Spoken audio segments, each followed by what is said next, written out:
Salam sejahtera semua pelajar. Kita jumpa lagi. Oke, untuk hari ini kita akan sambung tajuk proses hidup mikroorganisma itu. Hari itu kita sudah belajar tentang aktiviti 1 lah. Oke, tentang mikroorganisma bernapas kan. Jadi hari ini kita akan sambung aktiviti 2-nya. Oke. Sepatutnya kita buatkan tapi kita bincangkan sajalah. Oke, jadi aktiviti 2 ini berkaitan dengan soalan inilah. Adakah mikroorganisma bergerak? Adakah dia bergerak? Ataupun dia tidak bergerak? Dia diam-diam jadi situ. Jadi kita akan buat kajian jugalah. Jadi tujuan dia ialah untuk memerhati mikroorganisma bergerak. Kita mau kumpulkan maklumat nih tentang mikroorganisma nih. Betulkah bergerak ataupun tidak? Jadi apa yang kita perlukan? Mikroskop, penitis, slide kaca, sisip kaca, bikar, piring petri, kertas turas, dan air kolam lah. Oke. Ada peringatan di sini. Hati-hati ketika menggunakan sisip kaca yang mudah pecah. Cuci tangan selepas menjalankan penyiasatan. Sebab kita guna air kolam kan, kita tidak tahu apa yang ada dalam air kolam tu, jadi kena cuci tangan lah dan kena hati-hati sebab kaca tu kan mudah pecah. Okey. Jadi anggaplah kita telah melakukan ataupun kita sedang melakukan aktiviti inilah. Jadi apa langkah-langkahnya di situ? Okey. Masukkan sedikit air kolam ke dalam bikar, gunakan penitis untuk mengambil air kolam daripada bikar. Okey. Jadi macam ginilah cikgu bagi gambaran kepada kamu . Contohnya begini. Okey, kita ambil air dalam bikar, air kolam tu kita letak dalam bikar. Kemudian daripada bikar tu kita ambil penitis itu dan kita akan titiskan air kolam itu ke bahagian atas slide kaca. Tutupkan slide titisan air kolam tu dengan sisip kaca. Keringkan lebihan air dengan kertas turas. Letakkan slide kaca di atas pentas mikroskop. Okey, cikgu jelaskan mana sudah itu. Okey, begini. Baik, jadi kalau kita guna mikroskop itu, ini.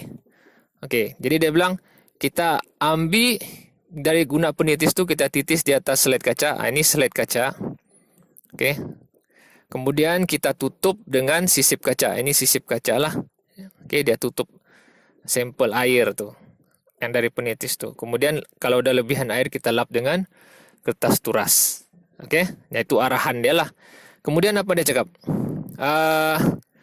Laraskan kanta mikroskop sehingga mendapat image yang jelas. Jadi selepas kita letak dalam slide kaca tu, okey, kita letaklah di atas mikroskop itu, kita tahan dia di sini, kemudian kita adjust ataupun kita ubah sesuai kanta yang sesuai untuk kita lihat mikroskop tu lah. Okey, kita pusing-pusing ni supaya nampak lebih jelas. Okey, kemudian kita buat pemerhatian lah. Okey, seperti ini. Okey. Kita buat pemerhatian. Kita tengok di bawah mikroskop itu apakah yang berlaku di atas sampel air daripada air kolam tadi itulah. Okey. Jadi dia bilang catatkan, perhatikan pergerakan mikrob di bawah mikroskop. Jadi kita tengok di bawah sini ada apa. Lakarkan mikrob yang diperhatikan, catat dan lapor pemerhatian kamu. Okey. Jadi kita lakar tu kita mungkin susah lah sebab kita tidak buatkan. Tapi cikgu boleh bagi gambaran kepada kamu apa yang ada dalam air kolam lah. Okay? Jadi kita tengok. Okey, ni cikgu kecilkan dulu. Kemudian kita buka ni mikroorganisma. Okey. Bila kita tengok di bawah mikroskop, biasanya kita akan nampak seperti ini ya. Nampak tu? Okey. Kita akan nampak di bawah mikroskop tu ada benda yang bergerak-gerak di dalam air kolam itu. Okey? Okey. Jadi apa benda tu sebenarnya? Itu yang kita akan nampak lah bila kita tengok di bawah mikroskop tu. Jadi apakah benda tu yang bergerak-gerak tu? Okey, jadi cikgu bagi penjelasannya di sini. Jadi ada sesuatu yang bergerak dalam titisan air kolam itulah. Okey, penjelasannya. Terdapat hidupan seni mikroorganisma lah yang hidup dalam kolam. Okey. Bukan ikan tu ah. Kalau ikan besar kita tak perlu pun mikroskop, kita boleh nampak. Itu adalah hidupan seni. Dan kita nampak yang bergerak-gerak itu sebenarnya hidupan seni tersebutlah. Dia boleh bergerak dengan sendiri tanpa kita sorong-sorong, kita tarik-tarik, tidak. Dia bergerak sendiri di dalam air kolam. Okey, jadi ini contoh dia lah. Dia bergerak sendiri. Ataupun kamu nampak tadi kan dengan jelas kan, dia bergerak. Okey. Jadi ini bermaksud kesimpulannya tu. Apa kesimpulannya ni? Kesimpulannya itu, hidupan seni ini, dia sebenarnya, bukan dia. Hidupan seni ini sebenarnya bergerak. Okey? Dengan sendirilah. Jadi itu kesimpulan yang kedua. Dia menjawab soalan ni. Adakah mikroorganisma bergerak? Melalui siasatan kamu, pemerhatian di bawah mikroskop menggunakan air kolam tadi, okey, dengan buktinya, maka kita boleh simpulkan bahawa mikroorganisma bergerak. Itu dia proses hidup mikroorganisma yang kedua. Tapi tiadalah dia berjalan macam orang kan. Okey, dia bergerak bebas secara rawak kan. Itu cara dia lah bergerak. Baik, itu selesai tentang proses hidup yang kedua daripada 3.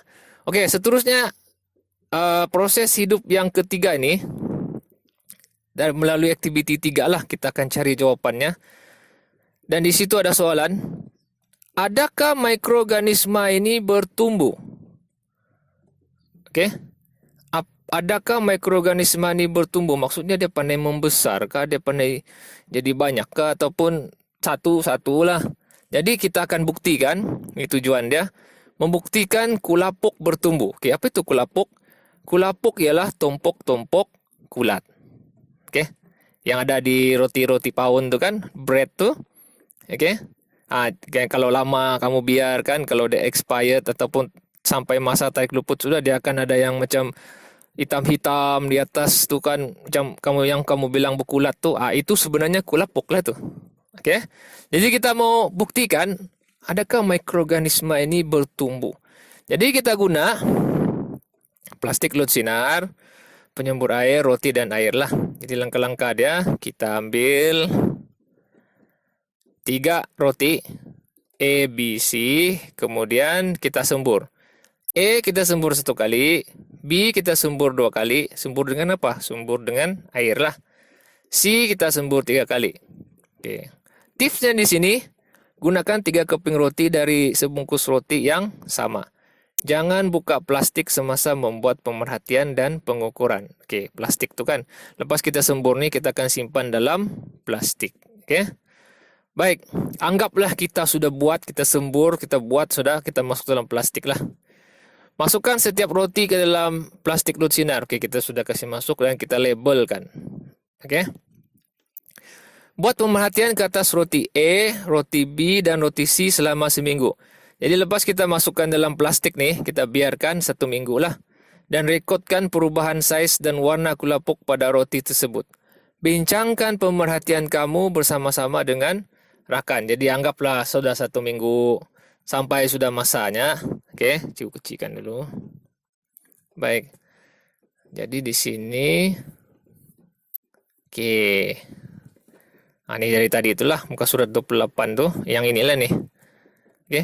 Jadi keputusannya selepas 1 minggu tu yang kita siram tu, yang kita sembur tu, ketiga-tiga keping roti itu ditumbuhi oleh sesuatu. Jadi apa yang tumbuh di situ ialah kulapuk kulat yang berwarna kelabu. Okey, anggaplah dia berwarna kelabu biasa pun kelabu kan warna dia kalau di bread ni, kalau di roti ni. Dan bezanya di situ, yang roti A itu disembur sekali, dia kecil saja. Yang roti B itu dia besar sikit kulapuk dia, saiz dia. Dan yang paling besar ialah roti C, sebab kita sembur 3 kali lah. Okey. Jadi penjelasannya di situ, air disembur kerana fungi aktif dalam keadaan lembab. Macam yeast tadi kan, bila kita letak air, dia akan jadi aktif kan. Jadi begitu juga dengan kulat nih. Kulapuk nih kan. Oke, dia kalau kita semprot air dia akan jadi aktif, tapi bukanlah terus-terus jadi banyak, dia ambil masa juga. Jadi dalam masa seminggu, inilah yang akan berlaku lah di atas roti. Ini anggaplah nih roti ya, anggap sajalah roti. Jadi roti itu adalah medium, tempat bertumbuh bagi fungi. Mula-mula dia kecil, kemudian perlahan-lahan dia akan merebak ke seluruh roti itulah. Jadi selepas seminggu, fungi telah bertumbuh dengan banyak, lalu membentuk kulapuk fungi yang berwarna kelabu. Jadi daripada kecil, kemudian dia jadi besar. Jadi apa maksudnya itu? Adakah disebabkan fungi itu membiak menjadi banyakkah ataupun dia bertumbuh? Samalah tuh kan. Oke, jadi kesimpulannya di sini daripada tiada kepada ada sedikit, lepas tu jadi banyak, bermaksud fungi itu sebenarnya dia bertumbuh. Oke? Fungi itu bertumbuh. Jadi fungi kan mikroorganisma. Jadi maksudnya kesimpulan di sini mikroorganisma bertumbuh. Oke? Jadi adakah dia menjawab soalan? Adakah mikroorganisma bertumbuh? Ya, melalui penyiasatan yang kita buat ini, melalui penyiasatan roti dengan air ini yang dibiarkan selama seminggu ini, kita dapati fungi itu, mikroorganisma itu bertumbuh. Oke? Kalau mau tambah lagi, bertumbuh dalam keadaan yang sesuai. Kalau dia tidak sesuai, dia tidak tumbuhlah. Kan? Oke. Jadi itu saja. Oke, mengapakah berlaku perubahan warna pada kulapuk? Oke. Sebenarnya yang ini kita tidak perlu jawab dulu buat masa ini, sebab kita yang cikgu sini kan, cikgu beranggapan dia semua warna kelabu lah, dia tidak berwarna lain lah. Oke, nanti ini akan dijelaskan kemudian. Oke. Jadi daripada sini dapatlah kita kepada 3 proses hidup mikroorganisma lah. Yang ini cikgu besarkan supaya kamu nampak jelas sedikit. Situasi di bawah menunjukkan beberapa keadaan berlaku ketika aktiviti 1, 2, 3 dijalankan oleh Amir dan rekan-rekannya. Jadi ini sambungan kepada 3 aktiviti yang sudah kita buatlah konon-konon kan, yang kita sudah bincang tadi itu, dan kelas yang sebelumnya tuh. Jadi aktiviti 1 dia cakap, belon mengembang tuh, dia bilang ada udara lah, sudah cikgu jelaskan. Aktiviti 2 ada bergerak di dalam titisan air kolam, sudah cikgu jelaskan. Oke. Dan yang ketiga ada benda yang tumbuh di 3 keping-keping roti ni. Nampak tu kan? Sudah cikgu jelaskan. Jadi kesimpulannya di sini, mikroorganisma ialah hidupan. Dia benda hidup.